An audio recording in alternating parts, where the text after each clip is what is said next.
Article 30 कहता है, 27 कहता है मजहब को प्रमोट करने के लिए 1 रुपए खर्च मत करना।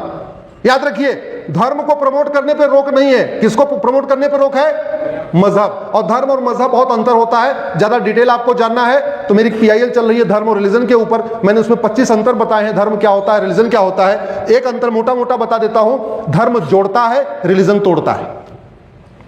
जोर से बोलिए, धर्म जोड़ता है और मजहब, धर्म जोड़ता है और मजहब। यह हमारे संविधान की शपथ लेने निर्माताओं को पता था, संविधान निर्माताओं को। इसीलिए उन्होंने जब फ्रीडम ऑफ रिलीजन दिया तो 3 बैरियर डाल दिया आर्टिकल 25 में, subject to public order, health and morality.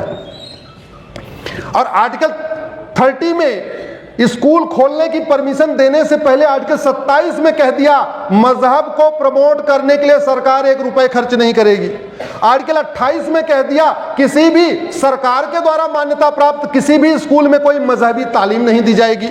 और फिर आर्टिकल 30 में कहा कि जो माइनॉरिटी है वो एजुकेशन इंस्टीट्यूशन खोल सकता है, यानी सेकुलर एजुकेशन इंस्टीट्यूशन खोल सकता है, यानी इंजीनियरिंग कॉलेज खोल सकता है, मेडिकल कॉलेज खोल सकता है, लॉ कॉलेज खोल सकता है। मदरसा खोलने की कहीं परमिशन ही नहीं है।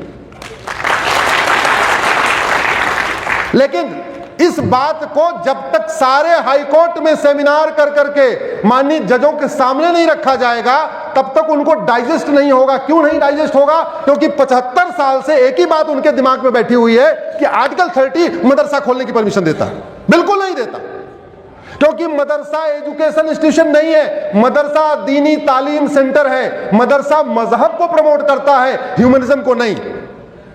मदरसा वसुधैव कुटुंबकम नहीं सिखाता, मदरसा नारी तू नारायणी नहीं सिखाता, मदरसा सर्व मंगल मांगल्य नहीं सिखाता, मदरसा सर्वे भवन्तु सुखने नहीं सिखाता, मदरसा सबका कल्याण हो ऐसा नहीं सिखाता, मदरसा इक्वलिटी जस्टिस लिबर्टी फ्रेटर्निटी नहीं सिखाता, मदरसा नेशनल इंटीग्रेशन नहीं सिखाता, मदरसा आजादी नहीं सिखाता। सच्चाई तो यह है, धर्म वसुधैव कुटुंबकम की बात करता है, मजहब कहता वसुधैव कुटुंबकम नहीं। जो हमारे में आ गए वो कुटुंब के हैं, नहीं तो नहीं। धर्म यूनिवर्सल ब्रदरहुड सिखाता है, मजहब ब्रदरहुड एमंग रिलीजन सिखाता है।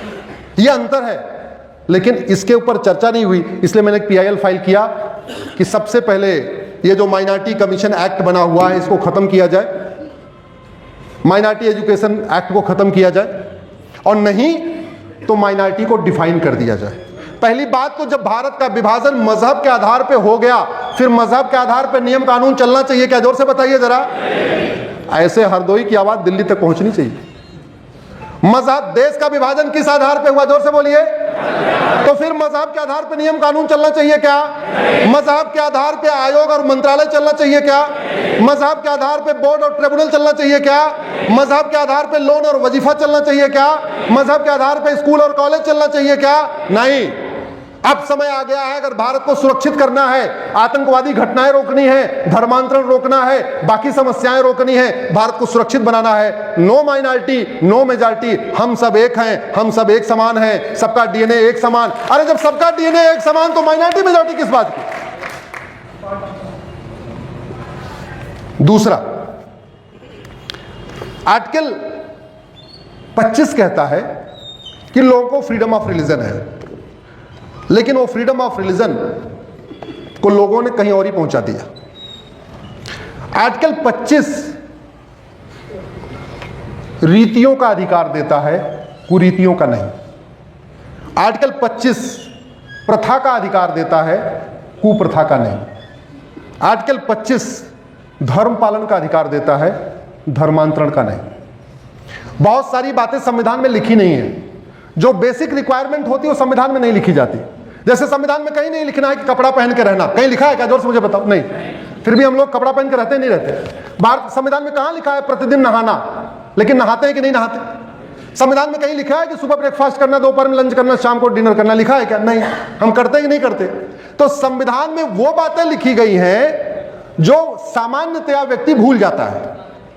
जो व्यक्ति का सामान्य स्वभाव है, मनुष्य का सामान्य स्वभाव, उसको लिखने की जरूरत ही नहीं है। कहीं नहीं लिखा है कि नहीं सुबह उठो, नहाओ, माता पिता के चरण धरो, ऐसा कहीं लिखा नहीं है। आर्टिकल 25 के नाम पे इस देश में जो खेल हुआ है, और सबसे बड़ी बात, विदेशी कुरीतियों को जस्टिफाई किया गया। मैंने 3 तलाक चैलेंज किया था, 3 तलाक तो गया। आपको जान के आश्चर्य होगा, अभी 3 तलाक जैसे 4 और भी चल रहे। तलाक़े हसन चल रहा है, तलाक़े हसन चल रहा है, तलाक़े बाइन चल रहा है, तलाक़े किनाया चल रहा है। और इसको अनपढ़ नारी नहीं दे रहे हैं, पढ़े लिखे लोग भी दे रहे हैं। मुताह चल रहा है, मिस्यार चल रहा है, तहर्रुस चल रहा है, बाल विवाह बहुविवाह तो चल रहा है, जो चल ही रहा है। आपको जान के आश्चर्य होगा कि भारत में सबके लिए शादी विवाह की उम्र 18 और 21 है, लेकिन एक मजहब के लिए वो शादी विवाह की उम्र 9 साल है। ऐसी कुरीतियां चल रही है भारत में, और हम कहते हैं भारत स्वतंत्र हो गया। स्वतंत्र का मतलब क्या होता है? स्वतंत्र, जोर से बोलिए, स्वयं का अपना सिस्टम। 75 साल में कितने सिस्टम हमारे हो गए, जोर से बताइए। पुलिस सिस्टम हमारा है क्या? जुडिशियल सिस्टम हमारा है क्या? एडमिनिस्ट्रेटिव सिस्टम हमारा है क्या? टैक्स सिस्टम हमारा है क्या? इलेक्शन सिस्टम हमारा है क्या? नहीं। बाकी तो छोड़ो, वो जो हम लोग कोर्ट में पहनते हैं, काली वाली कोट, वो हमारी है क्या? वो गाउन जो बुर्का पहनते हैं, हमारा है क्या? नहीं। कुछ भी हमारा अपना नहीं। इस पे कौन लिखेगा, कौन बोलेगा? इस पे आपको बोलना पड़ेगा। ये मेरे पीछे जो वरिष्ठ अधिवक्ता जन बैठे हुए हैं, आपको लिखना पड़ेगा, आपको बोलना पड़ेगा। मैं सर को सुन रहा था, बड़े अच्छे विषय बताए उन्होंने। हमसे पहले जो वक्ता बोल रहे थे, मैं सबका नोट कर रहा था। मेरा मानना है कि भारत में अध्यापक और अधिवक्ता ये चाह ले तो बहुत बड़ा बदलाव हो जाएगा, क्योंकि अध्यापक और अधिवक्ता ओपिनियन मेकर होते हैं। अध्यापक की बात और अधिवक्ता की बात को लोग बड़े ध्यान से सुनते हैं, पढ़ते हैं, लिखते हैं। तो मेरा आप लोगों से एक आग्रह है, आप में से कितने लोग सोशल मीडिया का उपयोग करते हैं? पीछे कर रहे हैं? जो नहीं कर रहे हैं वो करें, लेकिन सोशल मीडिया का उपयोग पर्सनल मीडिया के रूप में मत करें। हम लोग क्या नाम है उसका, सोशल मीडिया यूज करते हैं, पर्सनल मीडिया। अपनी बर्थडे की फोटो डालेंगे, शादी की सालगिरह की फोटो डालेंगे, घूमने टहलने की फोटो डालेंगे, सामाजिक कार्य के लिए उसका करते नहीं है। और मैं कह रहा हूं सोशल मीडिया को नेशनलिस्टिक मीडिया बनाइए, राष्ट्रहित के विषयों को उस पर लिखना शुरू करिए। 5-5 हजार फेसबुक फ्रेंड बनाइए, उस पर लिखिए। आपकी बात आप हरदोई में लिखेंगे, हम दिल्ली में बैठे बैठे इसको पढ़ लेंगे। आप बैठे बैठे हरदोई में लिखेंगे, उसको लखनऊ में कोई पढ़ लेगा, उसको बंगाल में कोई पढ़ लेगा, कोई गुजरात में पढ़ लेगा। तरीका यह है, आपका जो नाम है आप उस नाम के 5000 लोगों को अपना फ्रेंड बना लीजिए। हम लोग सोशल मीडिया में एक और कंजूसी करते हैं, अपने जान पहचान के लोगों को अपना फेसबुक फ्रेंड बनाते हैं। अरे जान पहचान वाले तो आपके दोस्त ही हैं, उनको फेसबुक फ्रेंड क्यों बना रहे हैं भाई? वो तो आपके खुद ही दोस्त हैं। फेसबुक फ्रेंड उनको बताओ जो जिनको आप जानते नहीं हो। भाई यहां पे राहुल जी हैं, किधर गए राहुल जी? अच्छा पीछे खड़े हो जाइए राहुल जी। अब राहुल नाम के लोग हरदोई में, यूपी में भी है, बंगाल में भी है, गुजरात में भी है, तमिलनाडु में भी है। राहुल जी 5000 राहुल को अपना फ्रेंड बना सकते हैं। और पत्नी का नाम क्या है? नाम क्या है? अंजलि। अंजलि ने 5000 अंजलि को अपना फ्रेंड बना लिया, और राहुल ने 5000 राहुल को फ्रेंड बना लिया। तो एक कपल ने कितने लोगों को जोड़ लिया? जोर से बोलिए। 10,000। आपकी क्षमता कितनी बढ़ गई? कर सकते हैं क्या? सब लोग ऐसे कर सकते हैं क्या? मैं कह रहा हूं अधिवक्ताओं की ये काम जरूर करना चाहिए, अध्यापकों के काम जरूर करना चाहिए, क्योंकि सच को सामने लाना है तो अध्यापक और अधिवक्ता आपको आगे आना पड़ेगा। मैं बात कर रहा था बेटे, मैं बात कर रहा था आर्टिकल 25 की। Article 25 subject to public order, health and morality है। आर्टिकल 25 रीतियों का अधिकार देता है, कुरीतियों का नहीं। आर्टिकल 25 आर्टिकल प्रथा का अधिकार देता है, कुप्रथा का नहीं। भारत का संविधान सच बोलने की आजादी देता है, झूठ बोलने की नहीं। भारत का संविधान जितनी भी आजादी देता है वो पॉजिटिव देता है कि नेगेटिव देता है? जोर से बोलिए जरा। भारत का संविधान भारत माता की जय कहने की आजादी देता है, या कितने अफजल मारोगे हर घर से अफजल निकलेगा? जोर से बोलिए जरा। भारत का संविधान वंदे मातरम गाने की आजादी देता है, कितने हिडमा मारोगे हर घर से हिडमा निकलेगा? लेकिन अब पुलिस पकड़ेगी, कल वो हिडमा वालों को पकड़ा है, वो दिल्ली वाला हिडमा गैंग आया था वहां पे प्रदर्शन करने, 20-22 को पकड़ के ले गए। जैसे मामला कोर्ट में जाएगा, जज साहब उसको बहुत लाइटली लेंगे। अच्छा क्या बोला? इतने तो बोला था, कितने हिडमा मारोगे हर घर से हिडमा निकले ना। ऐसे लोग चाहे वो भटक गए हैं या खुद भटकाए हुए हैं या जैसे भी हैं, ऐसे लोगों को जब कठोर दंड मिलेगा तब जाके आगे से कोई और कितने हिडमा मारोगे, कितने अफजल मारोगे, ये बात रुकेगी। अगर आपने उनको मानवाधिकार के नाम पे छूट दे दिया, लिबर्टी दे दिया, फिर आने वाले समय में समस्या रहेंगी। इसका उदाहरण मैं आपको देता हूं। चीन में आरडीएक्स पकड़ा जाता है क्या? जोर से बोलिए जरा। चीन में डॉक्टर आतंकवादी होता है क्या? चीन में कभी आपने सुना कि कोई चीन तेरे टुकड़े होंगे इंशाल्लाह इंशाल्लाह किसी ने गाया चीन में? किसी ने किसी की हिम्मत पड़ी कि चीन का हम चिकन ने काट के अलग कर देंगे, ऐसा किसी ने कहा क्या? नहीं। चीन में धर्मांतरण होता है क्या? चीन में कभी घुसपैठ की घटना सुनी क्या आपने? हमारे यहाँ 5 करोड़ आ गए, वहां तो 5 भी क्यों नहीं जा रहे भैया? क्यों? जब तक कानून का खौफ नहीं पैदा होगा तब तक देश सुरक्षित नहीं होगा। अब समय आ चुका है, माननीय प्रधानमंत्री जी ने धर्म ध्वजा भी फहरा दिया है, 5 जन का शंख भी कुरुक्षेत्र में बजा दिया है। गुरु तेग बहादुर जी का 350वां बलिदान दिवस हम लोग मना रहे हैं। अब समय आ गया है कि भारत की पुलिस व्यवस्था को दुनिया की सर्वोत्तम पुलिस व्यवस्था बनाई जाए, भारत की प्रशासनिक व्यवस्था को दुनिया की सर्वोत्तम प्रशासनिक व्यवस्था बनाएं, भारत की न्यायिक व्यवस्था को दुनिया की सर्वोत्तम न्यायिक व्यवस्था बनाएं, भारत की टैक्स व्यवस्था को दुनिया की सर्वोत्तम टैक्स व्यवस्था बनाएं, भारत में लव जिहाद, लैंड जिहाद, धर्मांतरण, घुसपैठ जो हो रहा है इसको रोकने के लिए कठोर कानून बनाएं, भारत में जस्टिस विद इन ईयर लागू करें। क्योंकि एक बात याद रखिएगा, जो काम हमारे पूर्वजों ने नहीं सोचा था वो सब हुआ।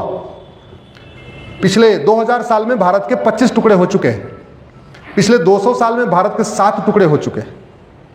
दुर्योधन का ननिहाल जहां से माता गांधारी आई थी अब अफगानिस्तान कहलाता है, न हिंदू है, न जैन है, न बौद्ध है, न सिख है। राजा भरत का ननिहाल जहां से माता कैकेयी आई थी अब वो पाकिस्तान कहलाता है, न हिंदू बचे, न जैन बचे, न बौद्ध बचे, न सिख बचे।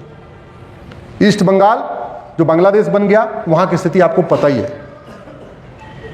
राजा रणजीत सिंह ने कभी सोचा नहीं था कि उनके पंजाब के 2 टुकड़े हो जाएंगे, हुए कि नहीं हुए? हुए। जो पंजाब हमारे भारत का हिस्सा बना वहां हिंदू जैन बौद्ध सिख हैं, लेकिन जो पंजाब पाकिस्तान बन गया वहां हिंदू जैन बौद्ध सिख बचे क्या? नहीं।